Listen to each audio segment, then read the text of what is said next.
In today's video, I'll show you how to update Resident Evil 4. Here is the update list. We are just going to update this first one. I have in my PC, right click and select WinRAR and select open with WinRAR. Right click on the game and select open file location. Then drop these two files inside of a game folder. Replace the file in the destination. And now you can launch the game. More info, run anyway option.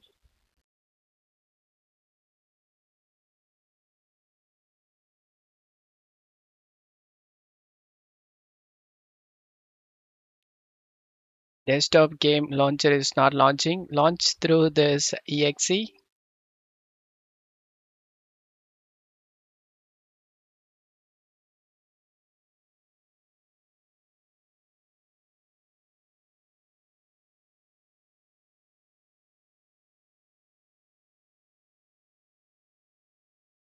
Game opens up without having any problem. In bonus, something is new. That's how you can update the game. I hope this video helped you. If the video helped you, don't forget to leave a like and subscribe. Thank you.